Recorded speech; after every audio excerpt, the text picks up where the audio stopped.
Welcome to the second lecture on atmospheric turbulence, where we learn about some of the important concepts used in wind energy. Some of the learning objectives are, after this lecture, you will be able to explain some statistical concepts used to quantify turbulence, use frequently used keywords, and explain some key aspects related to data analysis. Before we go through all the learning objectives, a reiteration of why turbulence is relevant for wind energy. Again, if you remember the wind turbine, when the wind blows, where it has random variations in the wind velocity, it bends the blades, which causes stresses at the roots of the blade and ultimately leads to fatigue damage. This is what we want to avoid, and hence try to quantify turbulence and understand how it influences the wind turbine loads. How do we study turbulence? A very fundamental way and a theoretical way is to learn something about what is called as the Navier-Stokes equation. It is an evolution equation which tells you about how the wind speed evolves with time as well as in space. We can then perform some mathematical tricks on the Navier-Stokes equation with which we can obtain other evolution equations. But another way to understand and to study turbulence is statistically, so using data. As an example, we have here time series where the fluctuations of the air parcels with time are clearly shown. On the x-axis, we have the time going from 0 to 1000 seconds. On the y-axis, we have the wind speed. The first thing that we do is separate the fluctuations from the mean. That is, we take the mean of the wind speed for the recorded time, and then we get this red line. And the remaining values are simply the fluctuation. A very important concept, statistical concept important for wind energy is turbulence spectra, which simply tells us about the distribution of the kinetic energy of wind with respect to the frequency. And we will learn a little bit more about spectra in the next slides. What are the important keywords used in wind energy?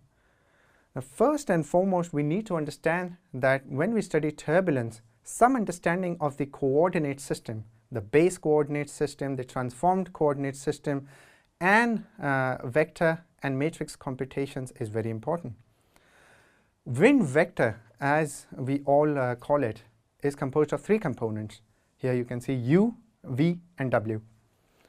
And simply this wind vector has a magnitude and a length, a magnitude and a direction. So the direction is measured with respect to certain reference axis, which we call as the wind direction. Another important keyword, and probably the most frequently used keyword in wind energy, is turbulence intensity.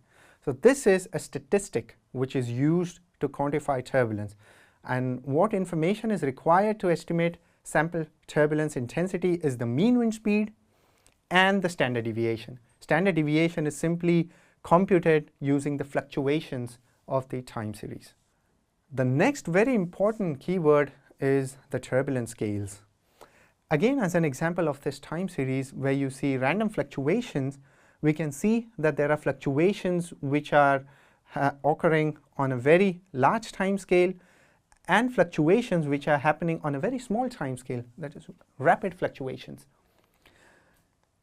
Now, when we decompose this random time series using a concept called as Fourier series, then we simply get the mean component out, and then then the whole fluctuating time series can be decomposed into waves with a certain frequency and a wavelength. For example, here are there shown three waves with a particular frequency and a wavelength. And every wavelength can be thought as a length scale, or the inverse of it. Another important keyword is the integral scale.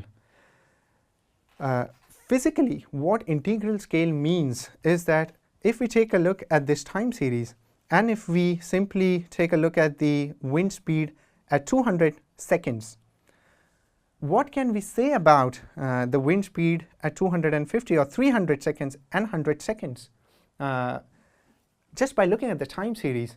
So it's important to understand that there is something called as the memory that the time series has, which is nothing but stored or quantified as the integral scale. So from the time series, we compute the autocorrelation function as a function of the time difference between the two observations, and then we get a certain curve, and the area inside this curve gives us the integral scale, which is given by this mathematical expression. Turbulence spectra is also a very important keyword that is frequently used. As mentioned before, it gives us the distribution of the kinetic energy in the wind with respect to the frequency. So on the x-axis, you normally have the frequency or the wave number, which is the inverse of the wavelength. On the y-axis, we normally have the pre-multiplied spectrum multiplied by the wave number or the frequency. The pre-multiplication is done in order to get the peak in the spectra very clearly. Otherwise, it's very difficult to see where the peak energy lies on the spectrum.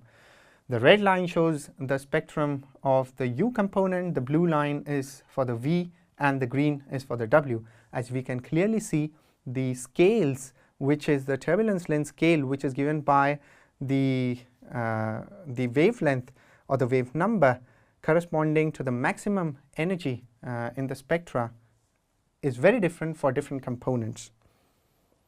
Now we talk a little bit about the data analysis. So things to remember: averaging periods is very important. 10-minute period is routinely used in wind energy. But it is recommended that 30-minute period be used for turbulence studies. And what are the considerations? It mainly depends on the integral time scale. One thing to remember is, larger the integral time scale, larger should be the averaging period. Coming to sampling frequencies, what are the considerations? It also depends on the integral time scale. So normally, the sampling frequency should be much smaller than the integral time scale.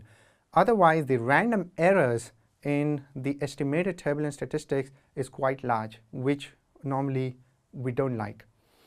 And now you can see a connection between the concepts that were introduced previously and the concepts used also in routine data analysis. Why these concepts are important to understand. Then removal of spikes. This is a very typical time series where you not only see fluctuations but huge jumps in the wind velocities on a very shorter time scale, which normally can be thought about as spikes.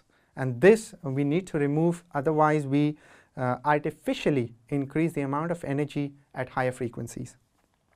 So there's something called as detrending the time series. As you can see here, if the mean is not constant here, the fluctuations, simply the magnitude of the fluctuations or the magnitude of the wind speed increases with time, and there is some kind of a trend here which adds to non-stationarity while analyzing data, and this is also something that we need to remove. So in this lecture, we have learned about some statistical concepts used in understanding turbulence, some keywords used in wind energy, and some key concepts related to data analysis.